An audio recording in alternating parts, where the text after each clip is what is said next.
Hi there, this video is for section 5.1, beginning of chapter 5, using fundamental identities. And then also you should have your chapter 5 formula sheet, probably going to refer to that. All right, so forgive me, I'm going to have to do a little bit of page skipping here to get to what we're really doing. And as always in a video, pause if you need to. So what we're going to be learning in this section is evaluating trig functions, which you've done in the past, simplifying trig functions or trig expressions. That's going to be the main focus of this lesson, and what we're leading up to is when we actually start solving, develop additional trig identities and solve trig equations. So this is not in section 5.1, this is coming. This is what is on your chapter 5 formula sheet. So these, what they call reciprocal identities, you should remember from first semester. These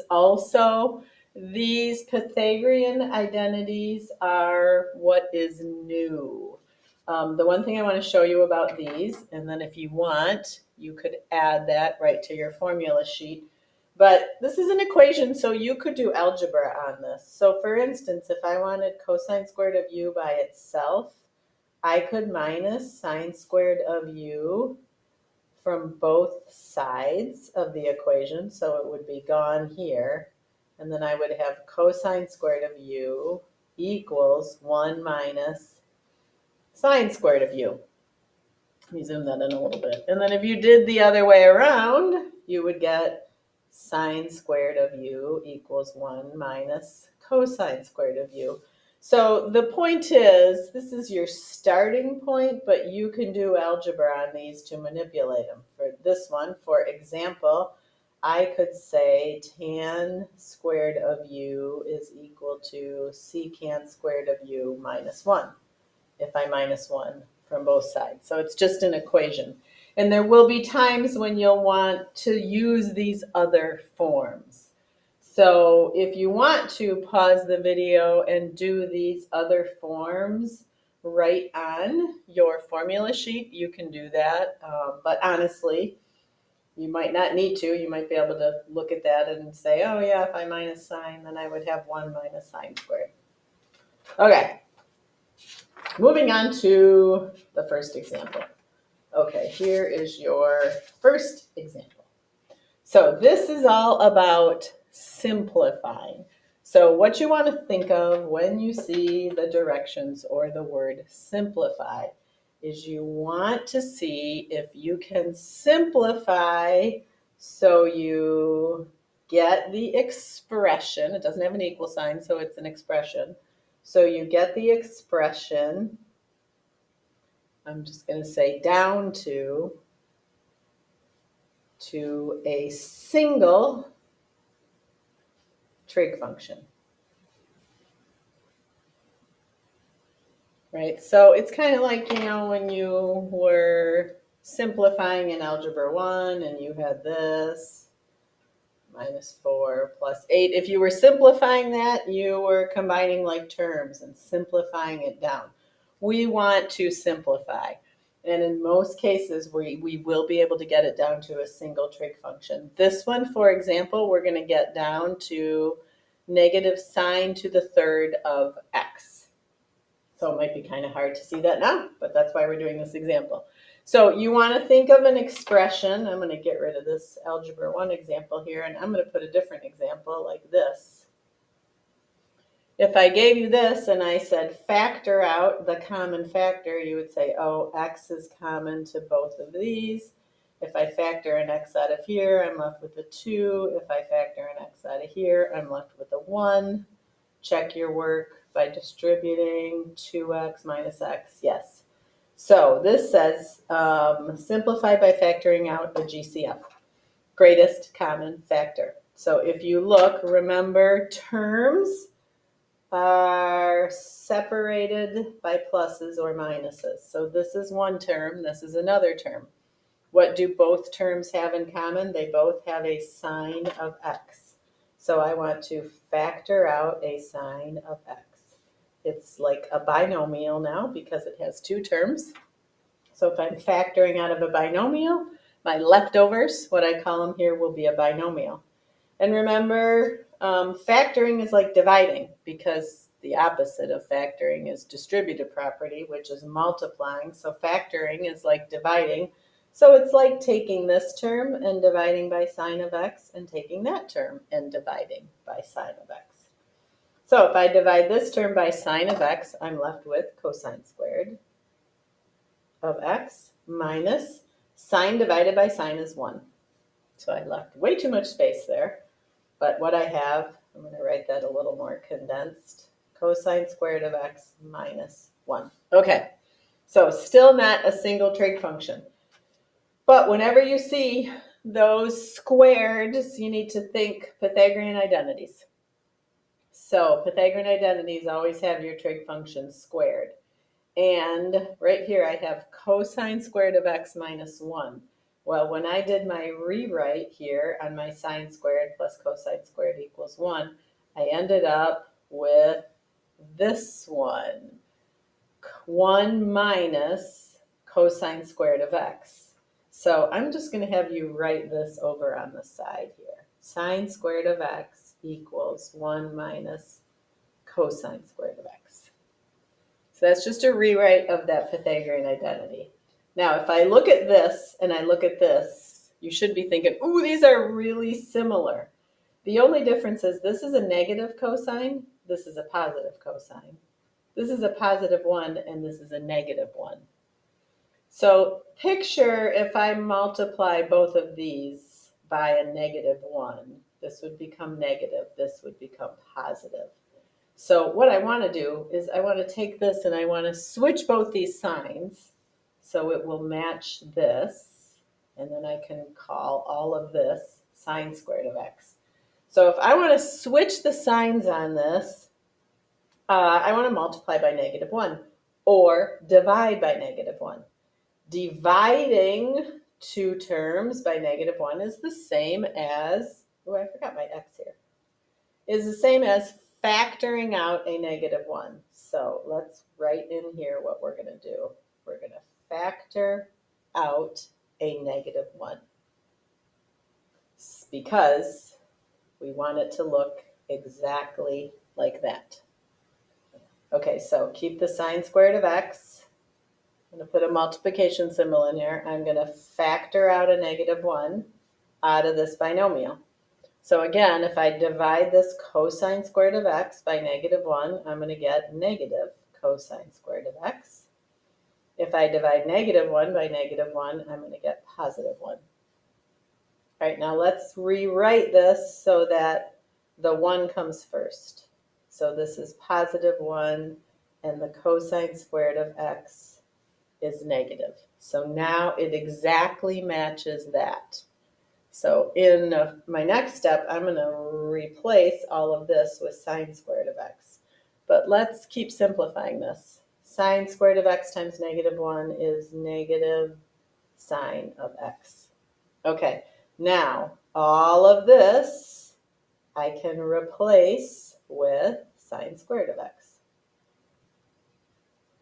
Because 1 minus cosine squared of x equals sine squared of x. Okay, so now I have sine times sine squared of x, I have negative sine to the third of x.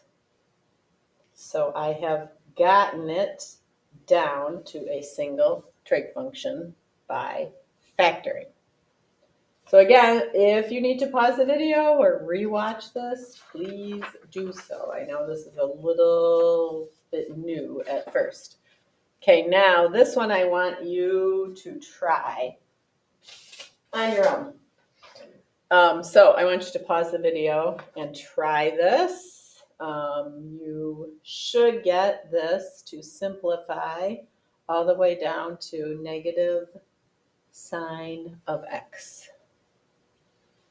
Okay, so hopefully you paused the video and tried it. You really want to try these on your own. You will not learn these by just copying them. And then I'm going to cheat and show you my completed one. So the first thing I did was factor out a cosecant of x.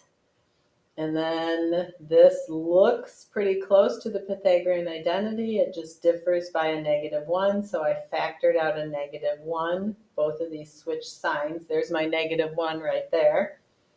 This becomes the same as sine squared of x. Now this step is kind of new compared to the example I just did. Remember the reciprocal identities. Cosecant, or cosecant's partner, is sine. So cosecant is the same as 1 over sine. So then I'll show you the intermediate step here. So I have a negative out front. If I write this as a fraction, if I multiply my numerators, on the top I have sine squared of x. On the bottom I have sine of x. And so sine squared divided by sine, that all simplifies into negative sine of x. Okay, let's do another one. Okay, again, let me zoom out a little bit here. So this is example 3A. Remember, these example numbers follow your book if you want them to. So go ahead and copy that one. And it is secant squared minus 1. So secant squared, you might be thinking, ooh, is this one of those Pythagorean identities? But sadly, when we look over here, none of these Pythagorean identities have secant squared. Well, they do, but I could do secant squared of x equals tan squared of x. And sometimes you'll do that. You'll try something and it won't get you anywhere. So the clue here is this one says factor. What I want you to do is write yourself a note that says this is similar to x squared minus 1. So we call this difference of squares. X squared is a perfect square. 1 squared is a perfect square, right? 1 is a perfect square. It's the same as 1 times 1. If you have a minus in the middle, this factors into x minus 1 times x plus 1. Or like another example would be x squared minus 4. Factors into x minus 2, x plus 2. So difference of squares.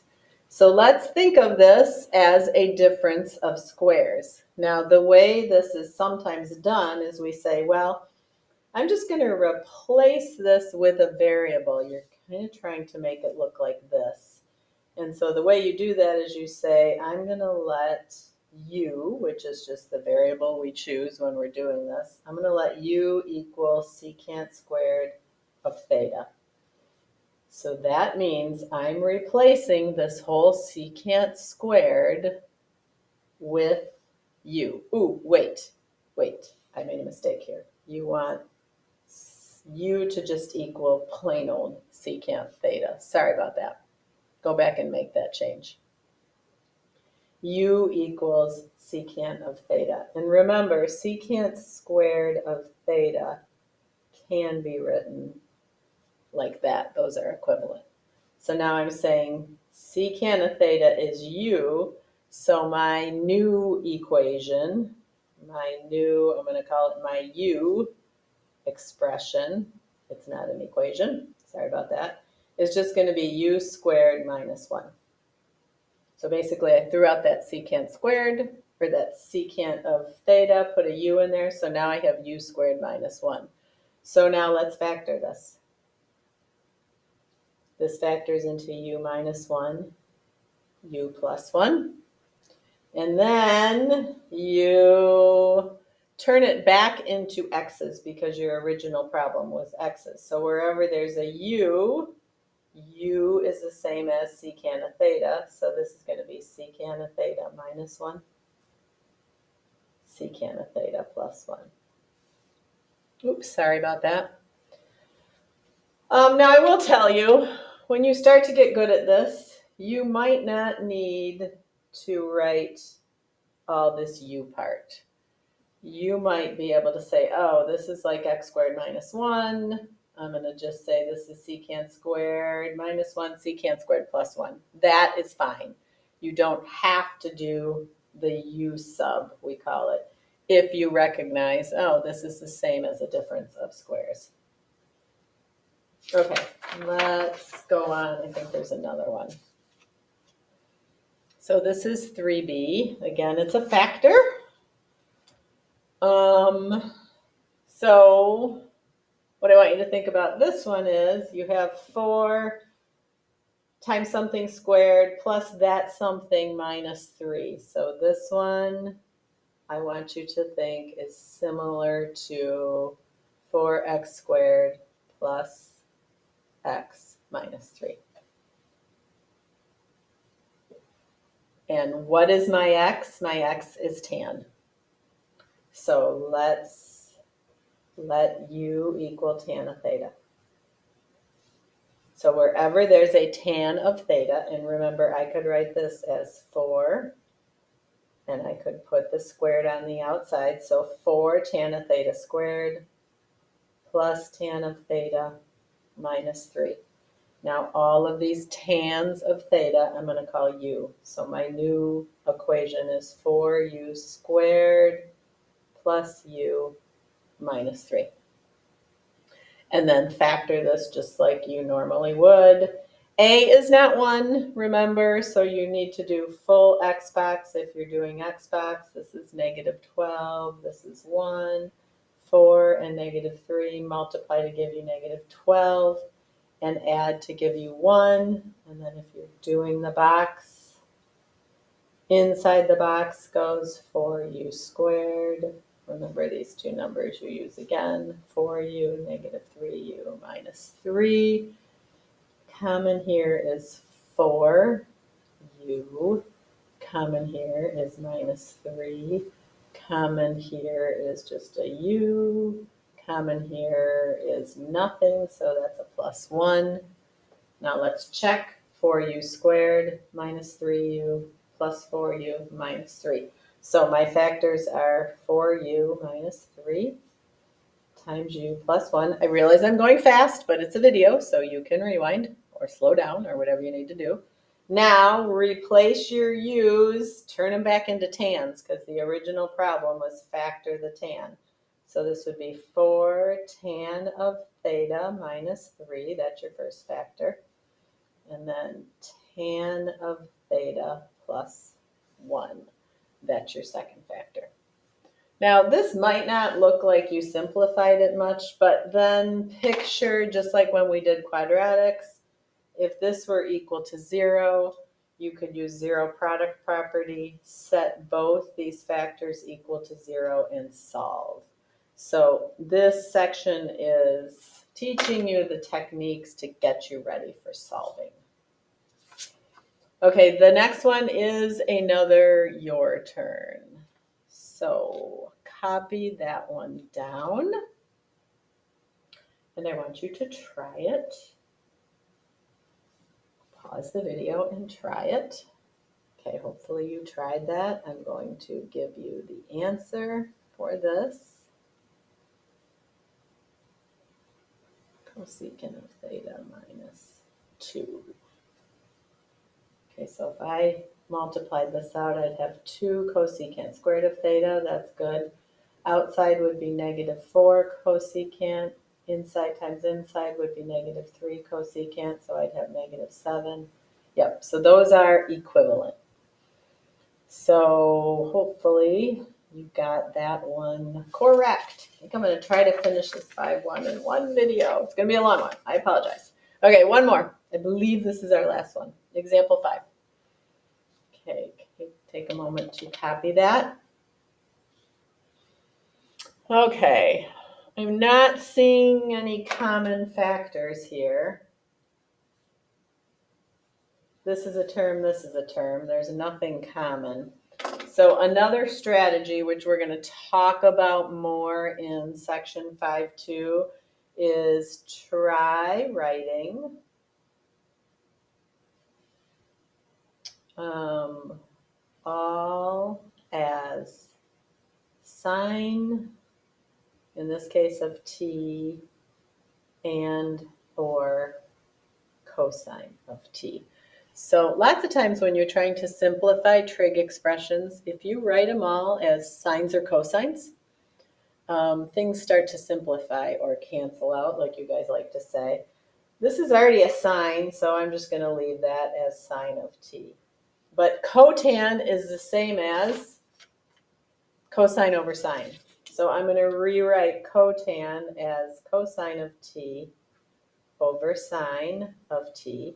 And remember that is multiplied by cosine of t. So because this is a fraction, I'm going to write cosine of t as a fraction. Okay, now you're probably saying, well, it doesn't look like much simplified there. But let's keep going. So I have sine of t plus, let's do this multiplication. Cosine times cosine is cosine squared. Sine times 1 is sine. Okay. Now, another strategy that we will talk about more in section 5.2 is when you have addition in the problem, do the addition. I guess I should have said do the addition. Like up here, we did this multiplication. This started out as an addition problem. We still haven't done addition. So let's do addition. Now the issue here is we need a common denominator. Need a common denominator, which I always spell wrong. So if it's spelled wrong, forgive me. Okay, the common denominator will be sine of t. So this fraction already has a denominator that has a sine of t. This fraction needs a sine of t on the bottom. So I'm going to multiply top and bottom by the sine of t. So over here, I'm going to have sine of t times sine of t. So I'm going to have sine squared of t over sine of t, got that common denominator, plus cosine squared of t over sine of t. Okay, now let's combine them over our common denominator, sine squared of t plus cosine squared of t. Right now you should be getting very excited because sine squared of t plus cosine squared of t is 1. Sine squared of x plus cosine squared of x is 1. Throw some equal signs in here. So this whole numerator simplifies into 1 over the sine of t. Isn't that exciting?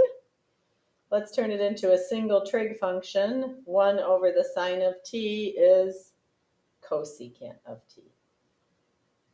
So this simplified down into a single trig function, cosecant of t. Again, pause, rewind, whatever you need to do. Next one is your turn. Copy that. Try it. I'm going to give you the answer. The answer is sine squared of t, but try it. You're going to have to do the subtraction. You're going to do the same steps. Pause the video. I'm going to assume you paused the video and you tried it. And I'm going to show you the work. I mean, and if you didn't get it, copy it so you have another example. Okay, so cosecant is the same as 1 over sine. So this first step, I wrote everything as a sine and a cosine. So I wrote cosecant as 1 over sine. Cosine I kept the same. Cotangent I wrote as cosine over sine. Do this multiplication. Cosine times cosine is cosine squared over sine, 1 over sine. I didn't even have to do a common denominator in this one. I have a common denominator. There's everything combined over my common denominator. 1 minus cosine squared is sine squared of x over sine of x equals sine of x. Okay, I know this is a lot and it's kind of a new topic. Remember, you can always pause, go back, and watch these examples again. You should be able to access your assignment on WebAssign for